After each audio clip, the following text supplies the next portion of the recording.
You're watching Bet Safe. We are talking all things Formula One with me, Pete Colley, and as always, Mr. Johnny Herbert. And we are talking round 15 Malaysia. But before we do, shall we explain the ins and outs of Italy? Well, I shan't explain, you can. For Lewis Hamilton's 60th career victory, and probably one that he shouldn't have had, should he? Probably not. 60th win, controlled it all the way. Why was that? Well, it all happened, didn't it, going into turn one, where Sebastian Vettel on pole position got off the line okay, but Max Verstappen, who was second, it was great to see the Red Bulls doing so well, got off the line better than Sebastian. But the man who sort of shot off the line, actually there were two men who shot off the line, but the main man was Kimi Raikkonen, who went up the inside of Max. Sebastian Vettel then starts to come over, which is a thing you do in racing. But of course Max got stuck in the middle because Sebastian wasn't aware of Kimi's start that he had. Bang, crash, wallop, spinning around, cars out all over the place. And the other man who got a really good start, and it's such a shame for him and McLaren, was Fernando Alonso. He was third going into turn one, but sadly got collected by Max Verstappen and Kimi Raikkonen. And eventually that sort of took him out of the race. But it all happened at the beginning. And of course later on, with all the oil and coolant, I think, leaking at the back of Sebastian Vettel's car, spun, hit the wall, took the nose off, and basically his race was over. Who was then at the front? Absolutely unbelievable. Lewis Hamilton, and went on to control it very nicely. And it's one of those things, it was not expected. I think we discussed it before the race went on. But this is racing. This is how it sort of happens sometimes. So good on him. It's good to see that he's now got a lovely advantage, 28 points, which is going to be quite handy down the line. But the race itself sort of really fizzled out, I suppose, after that. And the only one we expected maybe he was going to really make a challenge was obviously the man in the other Red Bull that was still going, Daniel Ricciardo. But he was able to put a semi amount of pressure onto Lewis. But so I understand he had a problem with the car, which didn't enable him to push as hard as he wanted, which didn't really sort of enable us to have a race that could have been very, very interesting, especially with the championship in the situation it has, with Lewis Hamilton winning it, with a Red Bull pushing him behind. It didn't happen, but the main points went to the British man, Lewis Hamilton. Good on you. He could have been forgiven for losing a few seconds for stopping and rubbing his hands together, couldn't he? Because his rain is going to last longer than the rain here in Stratford today. But it looks like it's going to happen, doesn't it? And if you are going to win a title, then a drive like that and taking advantage of a situation, that's the sort of thing that you have to do, isn't it? Well, I think he shows his class. He shows his sort of thought process. I think he said it since he was thinking about Ayrton Senna. And what Ayrton Senna did in Monaco in 1988 when he was leading by a country mile, threw it in the wall just before the tunnel, ended up walking back home in a big strop, as you would expect. So he was using the experiences of something that long ago to put it into proper use when he's actually in the racing car in 2017. So again, you always expect Lewis to be leading the pack and being able to control it in the professional manner that he does. And again, he was able to do that very, very well. So again, it's just showing that experiences, not just in your era of racing, but eras outside and something you've watched on a video or whatever it may be, are still useful for you when you're actually in the race car itself. So Lewis used that very, very well. Fortunate, yes, but that's racing, as I said before, and that's the way the cookie crumbles. We're still going to have a possible twist further down the line anyway. What do you make of this spirit of Senna thing? Because I know the newspapers made quite a lot of it, and it is quite a strange thing. And obviously, you were around in those times. I mean, is there anything that Lewis Hamilton should draw from Ayrton Senna or anything like that? I mean, was Ayrton Senna out there on his own, really untouchable? Yeah, well, again, he's just one of the greats that we've had in the sport. He had a particular way of going racing, very intense when he was at a racetrack itself. When he was away from it, lovely guy, very easy to talk to, and very professional, as I said, when he was at the race.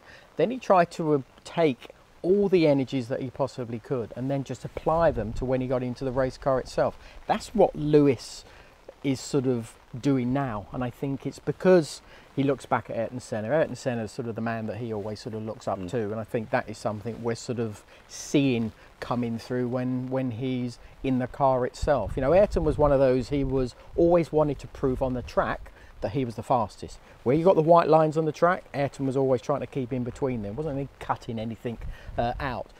And guess what you get with Lewis? Lewis is in a very similar sort of mindset when it comes down to what he wants to do when he's in the car, which is to try and beat everybody and prove it that way. And I think that's where the situation we had in Hungary, where he let Valtteri Bottas back to get onto the podium.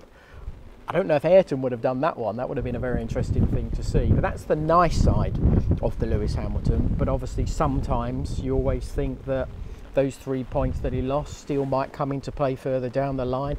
Should he have let his teammate back in front? Would I have done it? Probably in that situation I probably wouldn't have done. Probably had a good old slapped old wrists. But that's sort of what you believe to be right for you, and he thought it was right to let his teammate pass. And I think what we're seeing with Lewis, especially after a sort of a difficult qualifying, was actually a lovely sort of bounce back with a little bit of help. But at the end of the day, you've got to be there, you'll be consistent, you can't crash into the walls as you have a lot of in Singapore. So the challenge was always there for him in a car that wasn't actually that quick around that track. So it was a job well done. Interesting stuff. Before we leave Monza, talk about Red Bull. Another great showing. I know you touched on it earlier on. And also Valtteri Bottas as well, backing up again Mercedes and helping them, accrue more points. Yeah, well, I think so. Again, I think in Italy we saw that in Monza where they got that 1-2. Then Singapore, it was that similar thing. They were both sort of really struggling. The highest placed Mercedes, 5th position with Lewis Hamilton, unbelievably bad once again. So it was nice to see Valtteri, sort of get some points as well. He's 51 points, I think it is, behind now. Has he got a chance of the championship? We've been discussing probably for the last 3 or 4 races. He's sort of hanging on. I think his fingernails now have sort of broken, and I think he's come off of the back of the wagon, because I think it's not really going to happen for him now. But he's a very important factor in the championship anyway. He's got to be there, like Kimi for Sebastian. They've got to be able to be there in the mix to take away the points off of the Ferrari. Can he do that? He's more than capable of being able to do that, and we've got races coming up that might be more favourable for a Mercedes. But I think the actual difference we've had in Italy, in Monza, and the difference we had in the race, okay, not the result, the race we had in Singapore, just showed how it swings around all the time. So that's great. I've been saying Italy, I mean Singapore. I wasn't going to say anything. I'm getting confused. It's a long season, Johnny. It is a long season. Yes. It's my first one. Yeah, I know, and it hasn't finished yet. Help me. Not yet. Okay. I will do. Well, let's look at let's look at where the drivers are and their standings. We've got Lewis Hamilton 263, Sebastian Vettel on 235, and Valtteri Bottas on 212. What a difference! I mean, we were stood here. It doesn't seem that long ago, does it? 6 weeks ago, whatever. And Sebastian Vettel was just out there, and it was all for Lewis Hamilton to do. Yeah. Again, the way that the point swing has sort of changed basically since Italy is just because of a non-finish, and that just shows how powerful that non-finish can be. But it can go the other way. This is the thing about it. Yes, he's got a nice advantage now, Lewis, with those 28 points, but it can go so quickly. I looked on the app before I came here just to see what the weather's going to be like in Malaysia. It's raining all this week, all the way through the weekend. It's thunderstorming actually through the weekend. I think the thunderstorms stop on Tuesday, and then it's raining up until about Thursday. I know it's a long way ahead, but it just shows that the weather that you can have in Malaysia can now again spring a surprise. And then who's that going to sort of favour at the same time? And plus, we know that it can rain very hard in Malaysia as well. Then you possibly, if you're starting off in, let's say, just a drizzle before the start of the race, and then we get a downpour, then you're aquaplaning. If you get caught out by that, you hit the wall, you're out. So that can be, again, where these twists and turns will sort of come into play. So it's not a guarantee, obviously, it's going to be wet, but there's always that good chance that it can happen, which just spices it up that little bit more. Stop stealing all of my questions about Malaysia. Let's just look at the championship odds. It's Lewis Hamilton 2-11, Sebastian Vettel 5-1. I'm thinking 5-1 now is pretty reflective of where he stands in in points. Yeah, but, second. Yeah, 28 points. But 6 races to go. Well, he's still strong. He showed how strong he was in Singapore. So we know the car's good. We know he's going to be hungry. He got criticised massively after the incident going into turn one in Singapore. Was it right? Personally, I think it was a racing incident, so I'm glad nothing was done by the stewards. They just allowed it to sort of go by. I know Max Verstappen was sort of saying, well, he hasn't come up and said sorry.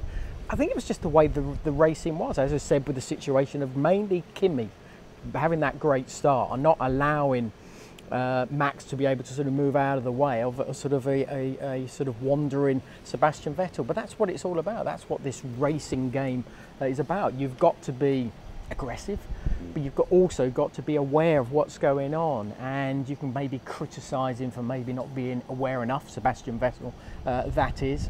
But that's racing. He's only human. And it's not easy. You've got to make a split decision. I know what he was trying to do. He was trying to make it difficult for Max Verstappen going into turn one, but actually for us, with a camera further away, who was going to get into turn one first? It actually was going to be his teammate, Kimi Räikkönen. So that's where it would have been very, very interesting to see what would have happened, but we will never know. In my book, if he doesn't say sorry, you get his parents up to school. That's what happens. Get everyone together, sort it out. Yeah, exactly. So anyway, so it's a good, I think that's quite good. That sort of 5-1 now is quite a good little deal out there. Now, looking ahead to Malaysia then. Hey, what about this weather, Johnny? Here it's going to rain. I have come prepared. Have we got the brolly? I've got the brolly. I'm going to be taking this to Malaysia before I depart. I think on Monday. I think it is. And how is this going to affect proceedings then with the wet weather? Because it was supposed to be hot. So it's supposed to be still hot. An intense heat. Yeah. Again, there's no guarantee it's actually going to sort of happen, but the forecast is not looking so good. How many times have I think we've said that through this year, it's going to be wet, it's going to be wet, then it never ever actually turns up. But it just makes it tricky that it's one of the new old circuits, because actually this is going to be its last Grand Prix this weekend. I was there at the very, very first one in 1999. And it's one of the Tilke circuits, so it's very, very wide. It's got a great sort of pit complex as well. But the circuit's got a really good flow about it as well. It's really good for a driver. Good exhilaration through the very quick corners of sort of turn 5 and 6, for example, and what was it, 9, 10, 11, 12, I think it is, turn 12, where you get the same sort of thing as well. So it's got a real nice mix of corners, but of course you throw a little bit of weather into it, and of course it doesn't get used very often. It does get sort of washed quite frequently because of the weather that you have down in Malaysia, but it's quite a tricky one because the water sort of does sit in certain positions, and I know we've had a race where it's actually been cancelled or delayed for a long time. But that's what I was saying about how it can be really, really hard. If we get this type of rain, then actually the race will be able to carry on as normal. So the difficulty is always keeping it on the track, because the car is always going to be moving around. Yes, there's a lot of runoff there, but it really doesn't matter, because if you go off on the runoff in a spinning way, of course it's all that time that you're going to lose. So that's where the concentration factor, like a Singapore, with all that humidity that you have, it's a challenge, and the challenge should be not easy. And I think we do have a wet situation in Malaysia. It's not going to be easy for the guys, but I think that's going to be fascinating to see the difference between a Ferrari and a Mercedes on a wet track that is probably going to be a little bit more even than we've had over the last two races. So I'm thinking 15 bends to this track, and Lewis Hamilton, I think, has won here once. Sebastian Vettel has won 3 times, I believe. Yep. Throw into the mix this awful weather. Who's it going to favour? Well, I think if we have the weather wet or dry, I don't think you're going to see a big difference between the two. Who's it going to favour? I've always said about the open sort of radius corners that Malaysia has a lot of. There's a lot of high-speed corners. The one thing that definitely seems to have suffered in Singapore with the Mercedes, and Lewis Hamilton has come out and said that's a problem that they've got and they're not going to be able to fix for this season, is downforce, a lot of downforce. So Malaysia's not maximum downforce, so that's where they're probably going to be in a better situation. And the Ferrari itself, as I said, is very good to drive, very easy. You've got 2 sort of hairpins, especially going into turn 1 and turn 4, 5, 6, 9, which is a left-hander, very, very tight. That's where you always think, well, that's where the Mercedes is going to be sort of very, very good. That's just two corners of this whole track. So who's going to have the advantage? Oh, it's going to be a real tight one, I think, this one. I think I'm going to do it on hunger, and I think putting it right. And the man who's going to be wanting to put it right after Singapore, I think, is Sebastian Vettel in that Ferrari. Right, so if we look at pole then, Yeah. then I'll ask you. I mean, you know this track, as you said, you know, back in '99, you know, one of the first times you were there. So, I mean, give us a little feel of it, and who do you think will go 1, 2, 3? Yeah, well, again, for qualifying, it's always something different. We always know that Mercedes is able to turn it up and get that little extra sort of bit of power from it. Didn't work on a slow speed, sort of, you know, squirting, braking, turning, squirting on the throttle. Lots of turning going on. Didn't work in Singapore. Very, very different here. You've got some nice, decent straights. So I think I would probably then put it into play into being sort of the Mercedes and Lewis will just have the edge. But I think we're going to be talking about hundredths, if not thousandths of a second. I think it's going to be that tight. But that's the qualifying. I think it's when it swaps around into the race, that scenario changes, I think, completely. But I think the front row lockout, to me, will be Lewis, Sebastian. And it will heat up again, no doubt. Let's look at the odds then. Lewis Hamilton is 11-10 for Malaysia. Sebastian Vettel 7-4. Valtteri Bottas 6-1. Now look at Ricciardo 14-1 and Max Verstappen 16-1. They look pretty reasonable, don't they? I mean, if you're looking at it, I mean, I know everyone's talking about Hamilton and Vettel, but if you're looking to earn a bit of money. Well, you've always got to say about the Red Bulls and these two guys, especially Ricciardo and Verstappen, it's their ability to sort of get through qualifying, do what they need to do. That's going to be their weakest part the whole weekend. But then it's normally their ability to sort of come alive when it comes down to the race. And if they can get themselves right at the sharp end, going into turn one, we know Max will always try everything he possibly can to do that. So let's say they can get in that second row. That's probably where they've got to be if they're going to be able to challenge for that lead.